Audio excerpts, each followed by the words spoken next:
اس رگڑنے سے جو آواز پیدا ہوتی ہے اس سے وہ اپنی ہمجولی کو کوئی میسج دے رہی ہوتی ہے۔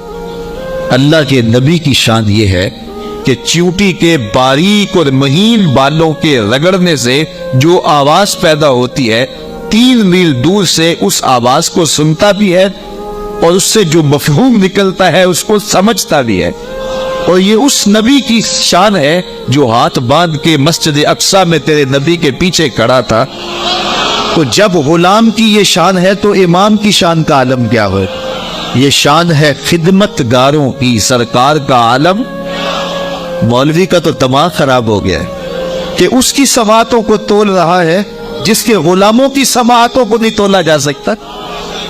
اللہ اکبر۔ فتبسم ضاحکا من قولہا، یہ میں نہیں کہہ رہا، یہ قرآن کہہ رہا ہے۔ حضرت سلیمان پیغمبر نے اس چیونٹی کی بات کو سنا، سن کے سمجھے اور پھر تبسم کیا۔ اللہ اکبر۔ وقال رب اوزعنی ان اشکر نعمتک التی انعمت علی وعلی والدی وان اعمل صالحا ترضاہ وادخلنی برحمتک فی عبادک الصالحین۔ اور اللہ کی بارگاہ میں عرض کی حضرت سلیمان علیہ السلام نے کہ اے میرے پروردگار، مجھے اپنی توفیق سے اس بات پر قائم رکھ کہ میں تیری اس نعمت کا شکر بجا لاتا رہوں جو تو نے میرے اوپر کی اور میرے والدین کے اوپر کی۔ جو نعمتیں بندے کے اوپر ہوتی ہیں اس کا بھی شکریہ ادا کرنا چاہیے، اور جو صالح اولاد ہوتی ہے، جو ماں باپ پر نعمتیں عطا ہوئی ہوتی ہیں، ان کا بھی شکریہ ادا کر، کیونکہ ماں باپ کی نعمتیں اولاد تک بھی پہنچتی ہیں۔ مجھے بتاؤ، اگر میں اور آپ کسی کافر کے گھر میں پیدا ہوتے، معاذ اللہ کسی ہندو یا سکھ کے گھر میں پیدا ہوتے، تو آج کیا ہمارے سینے میں ایمان کا چراغاں ہوتا؟ ہم کسی یہودی کے گھر میں پیدا ہوتے تو ہمارے گھر میں ایمان کی روشنی ہوتی؟ ہم کہتے ہیں ہم بڑے سیانے ہیں، بڑے سمجھدار ہیں، ہم مطالعہ کرتے، ہم مختلف ادیان کو پڑھتے اور پھر مسلمان ہو جاتے۔ کیا ایسا ہوتا؟ یا کہ ہم اسی ظلمت اور اندھیرے میں ہوتے؟ تو پھر ہمارے ماں باپ تھے نا جو مسلمان تھے، اور ہم ان کی آغوش میں آئے تو اللہ نے وہ نور ہمیں بھی دیا۔ تو ہمیں اپنے اوپر ہونے والے اس کرم کا احسان کرنا، احسان جو ہے وہ اللہ کے حضور، اس کا شکر ادا کرنا چاہیے، اور ساتھ یہ بھی شکر ادا کرنا چاہیے کہ مالک تیرا کرم ہے کہ تو نے ہمارے ماں باپ کو دین دیا تھا، اور وہ نعمت ہمیں ان کی وساطت سے نصیب ہو گئی۔ علامہ اقبال کہا کرتے تھے، نام تو از پدر آموختم، حضور آپ کا نام میں نے اپنے باپ سے سیکھا تھا۔ وہ حضور کے عاشق تھے تو میں بھی حضور کا غلام بنا۔ ہمارے ماں باپ حضور کا نام لیتے تھے تو کیا کیفیتیں ہوتی، آنکھوں میں آنسو آ جاتے تھے۔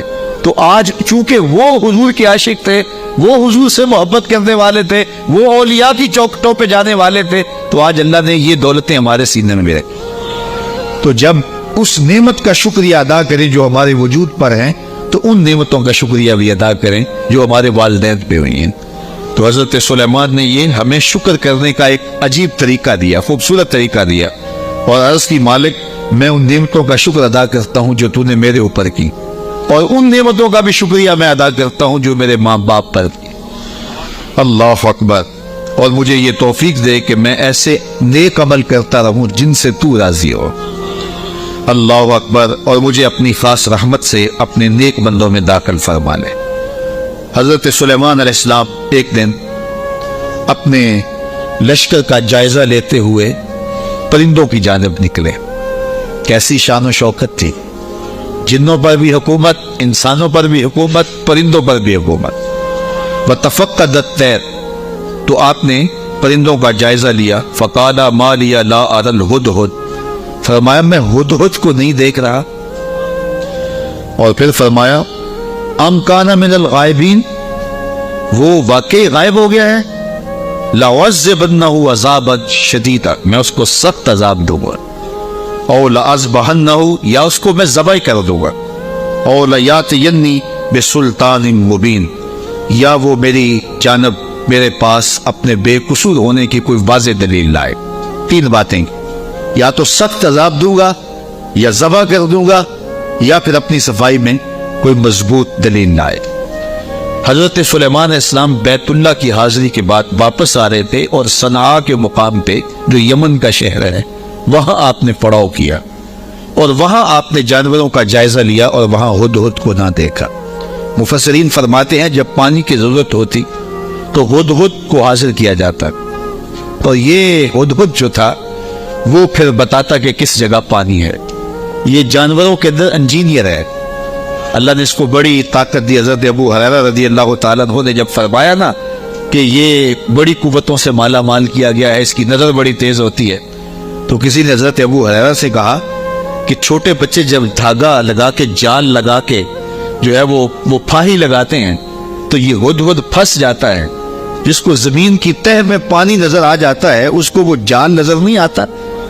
تو حضرت ابو ہریرہ بولے تقدیر کا جال نظر نہیں آتا، تو تقدیر کا جال بڑا ڈاڈا ہوتا ہے، وہ نظر نہیں آتا۔ یہ آپ نے ایک جانور دیکھا ہوگا کن کھجورا، اس کے 100 پاؤں ہوتے ہیں، 100 پاؤں، اور یہ جو سانپ ہوتا ہے اس کے کوئی پاؤں نہیں ہوتے، یہ اپنے جسم کو بل دے کے آگے بڑھتا ہے، اور کن کھجورا اس کے 100 پیر ہوتے ہیں، اور سانپ کی مرغوب غذا ہے کن کھجورا، اور جب اس کو یہ نظر آئے تو یہ دوڑتا ہے اور سانپ پیچھے دوڑ کے اس کو شکار کر لیتا ہے۔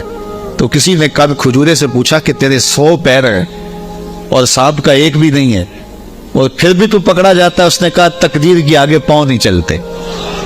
تو کہا کہ وہ دھاگا تقدیر کا ہے، وہ ہدہد کو نظر نہیں آتا اور وہ بچے اسے پکڑ لیتے ہیں۔ تو ہدہد حضرت سلیمان علیہ السلام کا درباری پرندہ تھا، اور حضرت سلیمان علیہ السلام اس سے محبت کرتے تھے، یہ بھی اللہ کے نبی سے پیار کرتا تھا، بلکہ صاحب روح البیان نے ہدہد کی عنوان سے بڑی باتیں لکھی ہیں، کچھ لطیفے بھی ذکر کیے ہیں۔ کہتے ہیں ایک دن یہ ہدہد چونکہ لاڈلا پرندہ تھا حضرت سلیمان کا، تو حضرت سلیمان علیہ السلام کو کہنے لگا کہ میں آپ کے لشکر کی دعوت کرنا چاہتا ہوں۔ آپ نے کہا اتنا بڑا لشکر ہے اور تو میرے لشکر کی دعوت کرے گا؟ کہا جناب دعوت قبول کیجیے۔ تو کہا ٹھیک ہے، آج دوپہر کو میں آپ کے لشکر کی دعوت کروں گا۔ جب دوپہر کا وقت آیا تو دریا کنارے لشکر نے پڑاؤ کیا ہوا تھا، تو ہدہد کبھی دائیں کبھی بائیں اڑانے بھر رہا ہے، تو کہا میاں وقت ہو گیا ہے، اب لاؤ نا کھانا، تم نے آج ہماری دعوت کی ہے۔ کہا جی اسی کا انتظام کر۔ تھوڑی دیر کے بعد اس نے فضا میں ایک چڑیا شکار کی اور اس کو فضا میں توڑ کر کے پانی میں پھینک دیا، اور لشکر کو آواز دی جس کے ہاتھ میں بوٹی آتی ہے بوٹی لے لے، باقی شوربہ پی لے۔ تو اس پرندے سے چونکہ بڑا پیار تھا، جب اس کو نہ دیکھا تو غصے میں آ گئے، کہا ما لیا لا اری الہدہد، میں ہدہد کو نہیں دیکھ رہا، کیا وہ واقعی غائب ہے؟ اچھا میں اس کو ذبح کر دوں گا یا سخت سزا دوں گا، یا پھر وہ مجھے اپنی بے گناہی کی دلیل پیش کرے۔ اب ہدہد کہاں چلا گیا؟ حضرات مفسرین لکھتے ہیں کہ وہ حضرت سلیمان علیہ السلام استراحت کرنے لگے تو وہ اڑ کے قریب ایک باغ میں چلا گیا، وہاں ایک اور اس کا ہم جنس ہدہد بیٹھا ہوا تھا۔ اس نے پوچھا کدھر سے آئے ہو؟ اس نے کہا کہ میں اپنے نبی کے ساتھ گیا تھا، اپنے شہنشاہ کے ساتھ گیا تھا، اور ان کی حکومت جنوں پر بھی ہے، انسانوں پر بھی ہے، پرندوں پر بھی ہے۔ تو اس نے کہا کہ میری جو بادشاہ ہے میرے ملک وہ عورت ہے، اور اس کا ایک تخت بہت بڑا، آؤ میں تمہیں دکھاؤں۔ تو وہ ہدہد کو ساتھ لے گیا، اور اتنے میں دیر ہو گئی۔ حضرت سلیمان غصے میں آگے کہا کدھر ہے؟ لاؤ اسے حاضر کرو۔ آپ کا جو درباری شہباز تھا وہ اڑا فضا میں بلند ہوا تو ہدہد آتا دکھائی دیا، تو اس نے اس کے اوپر جھپٹ کے حملہ کرنا چاہا، تو ہدہد نے کہا تجھے واسطہ دیتا ہوں اس رب کا جس نے تجھے میرے پہ طاقت دی ہے، مجھے اپنا معاملہ حضرت سلیمان کے پاس جا کے پیش کر لینے۔ کہا انہوں نے کہا ہے کہ تجھے قتل کر دوں گا، ذبح کر دوں گا، یا تجھے سخت سزا دو، اب تو بچ نہیں پائے گا۔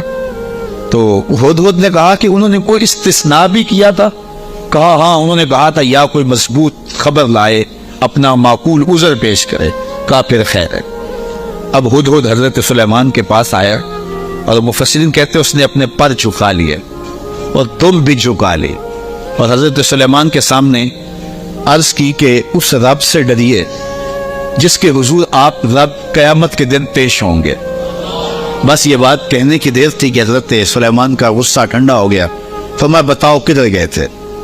تو ہدہد نے کیا جواب دیا، سنو قرآن کیا کہتا ہے، فَمَكَثَ غَيْرَ بَعِيدٍ، تو پس وہ تھوڑی ہی دیر ٹھہرا تھا کہ وہ حاضر ہو گیا، اور حاضر ہو کے اس نے کہا فقال، اس نے کہا احطت بما لم تحط به وجئتک من سبأ بنبأ یقین، اس نے کہا کہ حضور میں ایسی بات معلوم کر کے آیا ہوں جس پر شاید آپ مطلع نہ تھے، اور میں آپ کے پاس ملک سبا کی ایک یقینی خبر لایا۔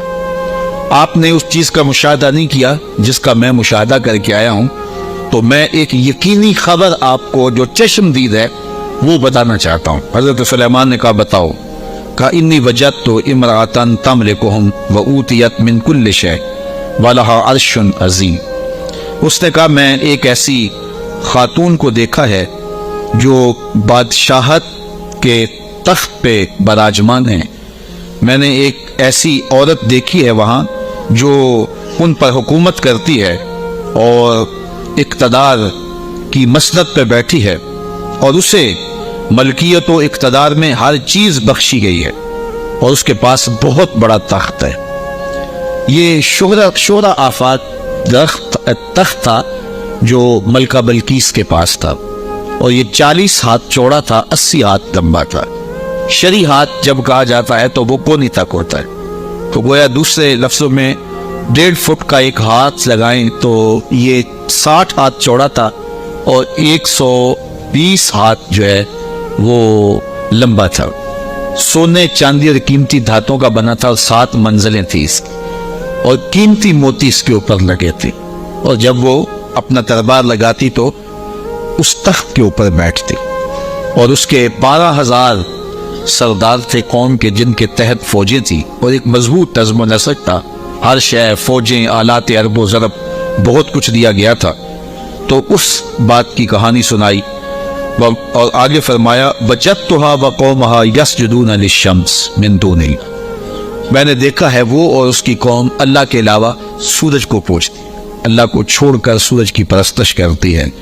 وَزَيَّنَ لَهُمُ الشَّيْطَانُ أَعْمَالَهُمْ، اور شیطان نے ان کے لیے ان کے اعمال مزین کر دیے ہیں۔ فَصَدَّهُمْ عَنِ السَّبِيلِ، اور شیطان نے ان کو راہ حق سے، راہ توحید سے روک دیا ہے۔ فَهُمْ لَا يَهْتَدُونَ، اور وہ ہدایت نہیں پاتے۔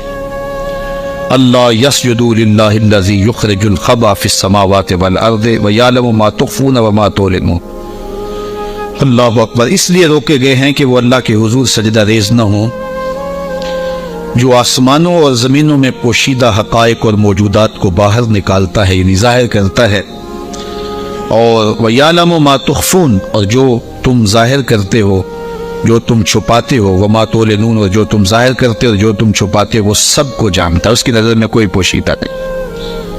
اللہ لا الہ الا هو رب العرش العظیم، اللہ کے سوا کوئی عبادت کے لائق نہیں، وہی عظیم تخت اقتدار کا مالک ہے۔ ملکہ بلقیس کا تخت کیا ہے؟ تخت تو میرے رب کا ہے، عرش تو اس کا ہے، تو اس نے یہ بات کہی۔ حضرت سلیمان نے ہدہد سے کہا قالا سننظر اصدقت ام کنت من الکاذبین، کہا کہ ہم ابھی دیکھتے ہیں کہ تو سچ کہہ رہا ہے یا جھوٹ بول رہا ہے۔ قالا سننظر اصدقت ام کنت من الکاذبین، تو سچا ہے یا جھوٹا ہے۔ اذهب بکتابی ھذا فالق الیہم ثم تولى عنہم فانظر ماذا یرجعون۔ آپ نے خط لکھا اور ہدہد کو دیا، کہا اس کو لے جاؤ اور یہ خط ان کی طرف ڈال دو، اور اس کے بعد ان کے پاس سے ہٹ جاؤ، پھر دیکھ کہ وہ کس بات کی طرف رجوع کرتے۔ اس خط کے اوپر حضرت سلیمان علیہ السلام نے تحریر کی، ہدہد کے سپرد کیا۔ 1 مہینے کی مسافت پر تھا یہ ملک سبا حضرت سلیمان علیہ السلام کے ملک شام سے۔ 1 مہینہ جاتے ہوئے لگتا تھا، 1 مہینہ آتے ہوئے لگتا تھا۔ کہا یہ خط لے جاؤ میرا، اور ملک سبا میں جاؤ اور ملکہ بلقیس کو دے آؤ، اور پھر دیکھو کہ وہ کیا کہتے ہیں۔ ہدہد نے خط پکڑا، بادشاہ تخت پہ بیٹھی تھی، اس نے جا کے خط پھینک دیا۔ جب ملکہ نے خط پکڑا اور اس کو کھولا اور پڑھا، نبی کی جلالت تھی، چونکہ صرف بادشاہ نہیں تھے، نبی بھی تھے، تو کہتے اس کا وجود کانپنے لگا، اور اس نے اپنی قوم کے سرداروں کو کہا کہ قالت یا ایھا الملأ انی القی الی کتاب کریم، اے میری قوم کے سرداروں، میری طرف ایک عزت والا خط ڈالا گیا ہے۔ علماء تفسیر نے لکھا ہے کہ یہ لفظ ہی اس کے لیے بہتری کی ضمانت بن گیا کہ اس نے نبی کے خط کو عزت والا خط کہا۔ بعد میں جو ہوا اور پھر وہ مطیع ہوئی اور اللہ نے اس کے لیے بہتریوں کے دروازے کھولے، وہ اس کی اس تکریم کی وجہ سے۔ خسرو پرویز کی جانب میرے رسول کریم صلی اللہ علیہ وسلم نے خط بھیجا تھا تو اس نے ٹکڑے کر دیے تھے. تو آقا کریم علیہ السلام نے جب سنا تو فرمایا اللہ اس کی سلطنت کے ٹکڑے کرے گا، اور ایسے ہوا.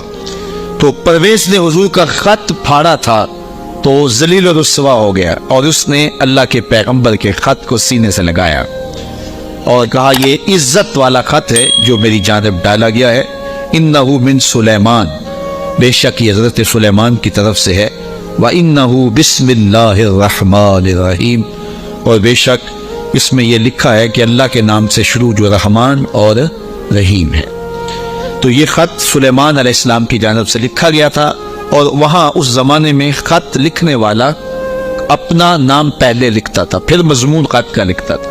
تو آپ نے پہلے کہا انہو من سلیمان وَإِنَّهُ بِسْمِ اللَّهِ الرَّحْمَٰنِ الرَّحِيمِ اللہ تعالیٰ علیہ وَاتُونِی مُسْلِمِین، 2 لفظ لکھے. آپ نے کہا خط کا مضمون یہ تھا تم مجھ پر سربلندی نہ چاہو، مجھ سے بڑا بننے کی کوشش نہ کرنا، سربلندی نہ چاہو، اور فرما بردار ہو کے میرے پاس حاضر ہو جاؤ. بس 2 لفظ تھے، حضرت سلیمان کی مہر تھی، اور یہ خط ہدہد نے جا کے ملکہ بلقیس کو دیا.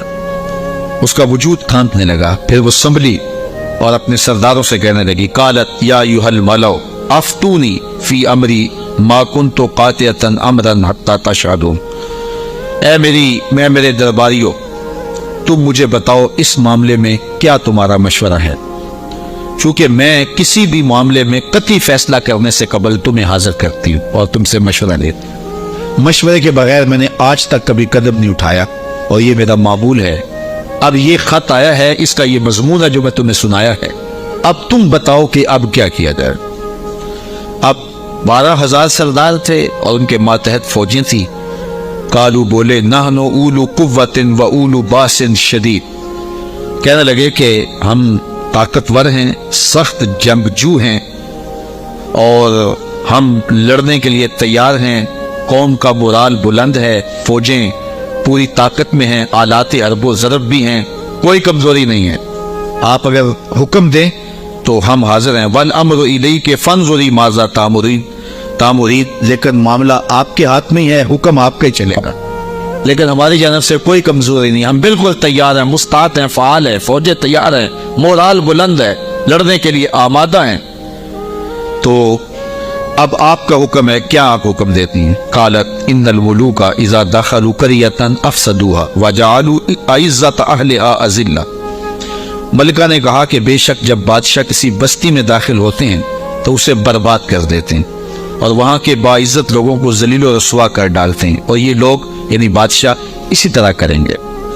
تو اگر تم مجھے موقع دو، اور میرا مشورہ یہ ہے کہ میں وَإِنِّي مُرْسِلَةٌ إِلَيْهِمْ بِهَدِيَّةٍ، میں پہلے ان کی طرف کوئی ہدیہ بھیجتی ہوں. ہم لڑائی کا طبل نہ بجائیں، ہم پہلے ان کی طرف ہدیہ بھیجیں، پہلے دیکھیں. فَنَاظِرَةٌ بِمَا يَرْجِعُ الْمُرْسَلُونَ، پھر ہم دیکھتے ہیں کہ جو ہمارے قاصد گئے ہیں وہ کیا پیغام لاتے ہیں. اگر وہ ہمارے ہدیے کو قبول کر لیتے ہیں اور کوئی ہماری سیٹنگ ہو جاتی ہے تو پھر تو لڑائی کی ضرورت نہیں ہے. لڑائی بہت خطرناک ہوتی ہے، اس کے انجام بڑے بھیانک ہوتے ہیں. وہ تھی بڑی سمجھدار. فوجوں نے کہا ٹھیک ہے، جرنیلوں نے کہا لڑیں گے، اور سرداروں نے کہا قوم کا مورال بلند ہے، اور جو ہے وہ افسروں نے کہا کہ ہماری فوج بڑی ٹریننگ یافتہ ہے، ہمارے پاس آلات حرب و ضرب موجود ہیں، لڑیں گے. لیکن اس نے کہا صبر کرو، پہلے میں کوئی تحفہ دے کے قاصد بھیجتی ہوں. وہ قاصدوں کو کیا جواب دیتے ہیں؟ لڑائی تو آخری حال ہے، پھر ہم دیکھیں گے.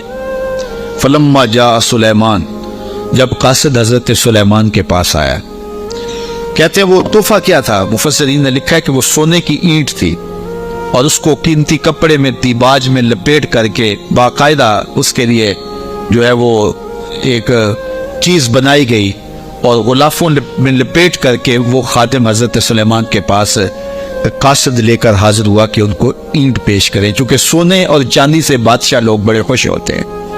حضرت سلیمان کو جب پتہ چلا کہ ان کے قاصد آ رہے ہیں، اور اللہ کے نبی نے نور نبوت سے دیکھا بھی وہ کیا لا رہے ہیں، تو جنوں کو کہا حاضر ہو جاؤ. حاضر ہو گئے. کہا 1000 سونے کی اینٹیں میرے تخت کے آگے فرش پر بچھا دو. تو جب اینٹیں بچھی ہوئی انہوں نے دیکھی تو وہ جو تحفہ لے کے آئے تھے سنبھال کے ایک اینٹ، انہوں نے دیکھا کہ وہ اینٹیں تو قدموں میں پڑی ہوئی، تو اب وہ تحفہ دیتے ہوئے شرم محسوس کرنے لگے، کیا دیکھ الٹے باس بریلی کو، یہاں تو اینٹیں قدموں میں پڑی ہوئی ہیں۔ علاؤ الدین خلجی ساری زندگی تڑپتا رہا کہ حضرت خواجہ نظام الدین اولیاء کی بارگاہ میں حاضری دوں۔ آپ مانتے نہیں تھے، آپ کا مزاج ایسا تھا کہ شاہوں سے گریزاں تھے، تو اس نے بڑا زور کیا۔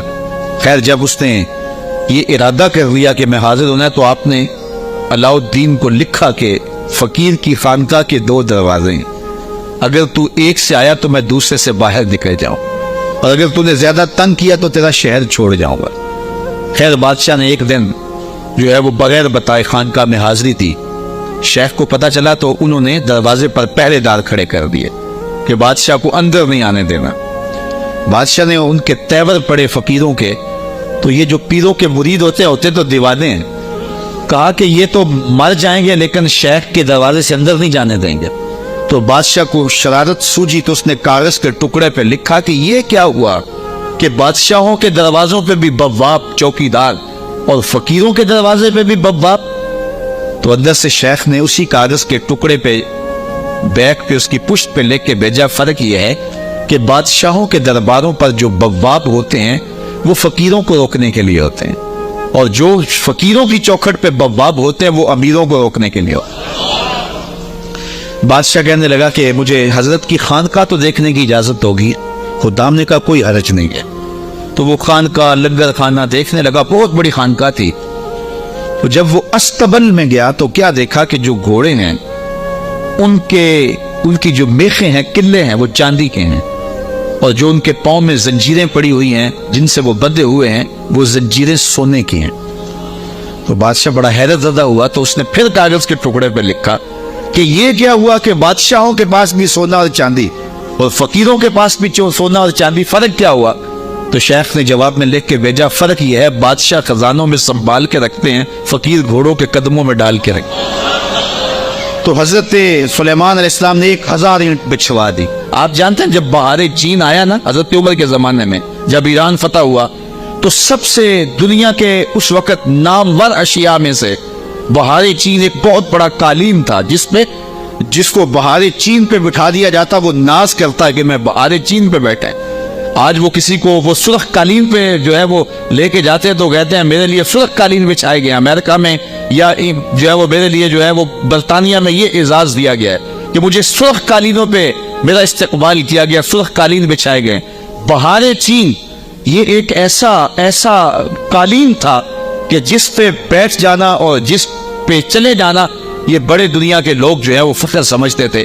جب حضرت فاروق اعظم کا زمانہ آیا تو یہ علاقہ فتح ہوا تو یہ اونٹوں پہ لاد کر کے یہ بہار چین مدینے بھیجا گیا۔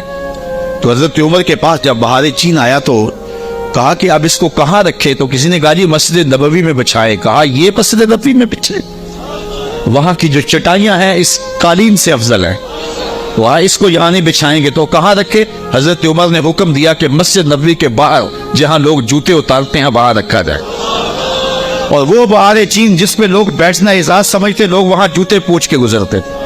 تو فقیروں کی نظر میں کیا چیز ہوتی ہے ان چیزوں؟ تو 1000 اینٹ جب بچھی ہوئی دیکھی تو وہ کیا تحفہ دیتے؟ حضرت سلیمان علیہ السلام نے کہا کالا اتمدوننی بمال، تم مجھے مال سے میری مدد کرتے ہو؟ تم کیا سمجھتے ہو تم میرے پاس جو ہے وہ مال و دولت سے میری مدد کرنا چاہتے ہو؟ فما آتانی اللہ خیر مما آتاکم، اللہ نے جو مجھے دیا ہے وہ اس سے بہتر دیا ہے جو تم کو دیا ہے، تمہارے سے بہتر مجھے نوازا ہے۔ بل انتم بہدیتکم تفرحون، بلکہ اپنے ہدیے پہ تم خوش ہو کہ یہ مال ہے، ہم مال کے ہدیے کو قبول نہیں کرتے۔ ایک طرف سورج کو پوجا جا رہا ہے، رب کے ساتھ شریک ٹھہرایا جا رہا ہے، اور میں ایک اینٹ لے کے راضی ہو جاؤں سونے کی اور تم اللہ کی مخالفت کرتے رہو۔